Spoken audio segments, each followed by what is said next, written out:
Right, this is another session of Coffee with Junaid, and right now we're reporting from Dubai Sports City. There's a match going on, and we have our celebrity guest, Mr. Jordan Samuel, who's a specialist spinner, plays for many of the known teams of UAE. Mr. Jordan, how are you today? Nice to meet you as well. The team has set a score of 150. First of all, I would want to know your comments on how chaseable is that score on this ground. By seeing the first over, it looks a very power score right now, as they have got a flyer, and I think first 6 overs are very crucial in this part of game 2020. And if they get a start of like 50 to 60 runs in the first 6 overs, the game is in their hands. And I feel spinners are going to play a big part. They need to take wickets quickly, otherwise it's very difficult to go around this team. I feel Daniel is playing for the first time, and they've got a very strong team.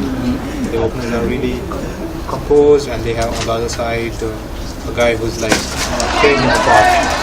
So it looks like a tight match, but then if it carries on this way, it will be one Mr. side. Jordan, I would like to ask you, how important is a spinner's role in a T20 match? Yes, a spinner needs to be really strong, because if they come into ball, I mean in this kind of situation when the fast bowler is really getting better around, if the captain feels now he needs to throw the ball to a spinner, then a spinner needs to be really strong, because a spinner needs to keep in mind that he has only 2 fielders outside the circle. So he needs to keep his field accordingly and ball accordingly the field which the captain has given. So he needs to be really strong. Mr. Jordan, you being a specialist spinner, what kind of variations do you use while you bowl? We have a ball over here with us. If you could just share some insight. If I bowl in the first 6 overs, I keep a check that I bowl my line and length very well, and I vary my pace. And with the new ball, we do get bounce because it skids on, it doesn't spin.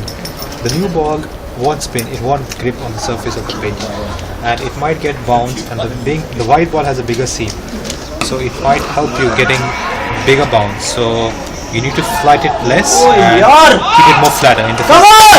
After the 6 overs, the ball gets a little old, scuffed up, but the dew factor, it depends on the dew factor as well. If the dew comes into play, you cannot grip the ball, you need to ball quicker. So that's how it goes on.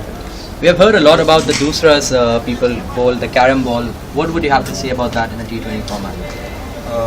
T20 format, it's a batsman's game, so it wouldn't play much part. You have more of your line. Doosras, the carom ball will play a bigger role in the 50-over format, because the batsman over there sets up, I mean they play according to the game, but in 2020 it's going to be like tear apart game. So I feel a spinner who's more smart, like a bowler like Mohammad Hafiz, or you can say a bowler like the bowler who delivers the ball very late, a Shahid Afridi, you can say, bowls quicker through the air, would work in 2020. Alright, Mr. Jordan, it was a pleasure to have spoken to you. Thank you very much. Thanks a lot for your time.